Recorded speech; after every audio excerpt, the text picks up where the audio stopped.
telling the police that this is how you should operate, keeping away from them, letting them run their things independently, as simple as firing the inefficient cabinet secretaries, keeping a government that, taking ensuring that his government follows the law.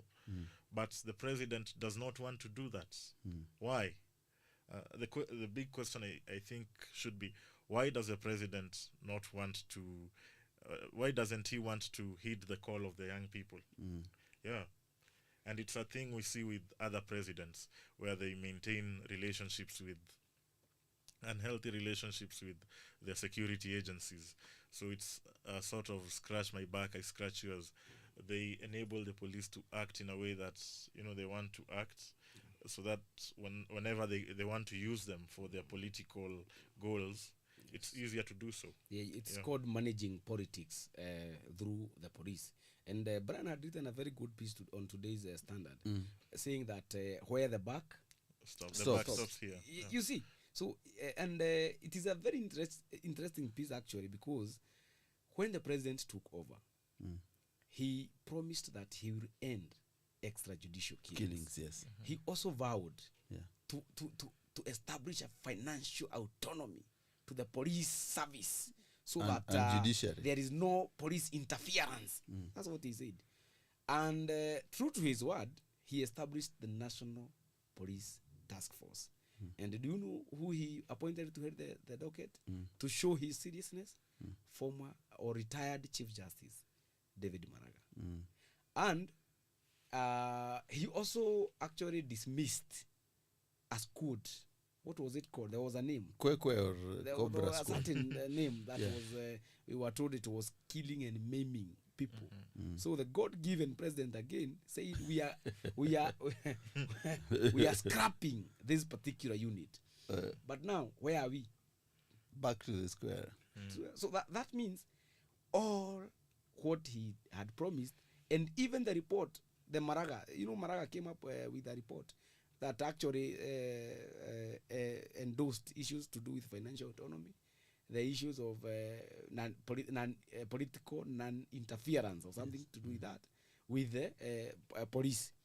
But now, the Minister for Public Service, the person in charge of hiring and firing of government officers, has told us it took the president to call Haji to release his son.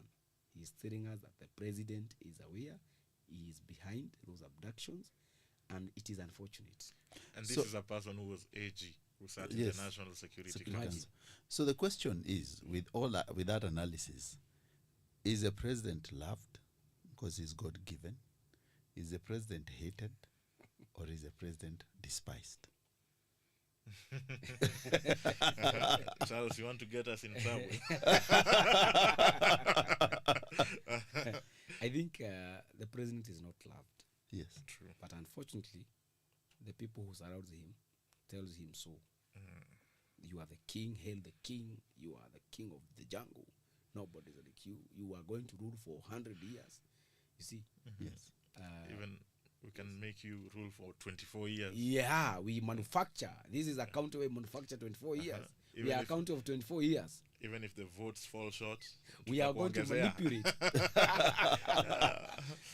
So the president is actually despised and hated. He is hated because he does not fulfill the promises. He is hated because the people who surround him are misleading him, and they are telling people mutadu. And because Brian told us the buck stops with the president here. The buck stops here. So if you tell us, if Sudi tells us that don't worry, we will have our own Dharakanidhi, Mkarabati engineer, and then the National Assembly Majority Leader comes and tells us that, by the way, if you think that Sudi does not talk in Parliament, he is the one who organizes what we do, our business. So when such a person says that we are going to manipulate the 2027 presidential results, that is particularly saying that they are going to rig. And the president is there, he is smiling and probably clapping his hands. What does that mean? That either they have his blessings, or he is not able, he is not in charge. So he needs to tell those people to Turn Turn down. down. tune But down. Yeah, but and the I think- yes, Yeah, continue. I agree with him that the president is hated, but to me, I don't think it matters a lot whether or not he's hated. The president can make unpopular decisions that work for Kenyans. Yeah. At first, such policies would potentially hurt Kenyans, but then in the long run, Yes, they benefit. we will start to see some benefits. The fruits. But then the president is making unpopular decisions, but these decisions do not help the common mwananchi. Yes. Yeah, he's constantly milking Kenyans for more. He's constantly encouraging the abuse of rights, of civil rights. So the president should work for Kenyans, and it won't matter whether people love him or hate him. Yeah. So when you say that the president should work for Kenyans, one of the biggest things the president is supposed to do is to spearhead the formation of IEBC. And we are 2 years or 2.5 years to election. And there are court cases which are still there. We do not have, there are constituencies which have been without an MP for almost 2 years now. And these people are lacking the requisite representation in parliament. How do we get out of this mess? I think political goodwill. Yeah. Political goodwill is lacking Yeah. in constitution of IEBC. And President Ruto's footprints are all over, and that of his broad-based brother, Raila Odinga. Yes. Because why are we not having IEBC. IEBC? Is it panel? Panel?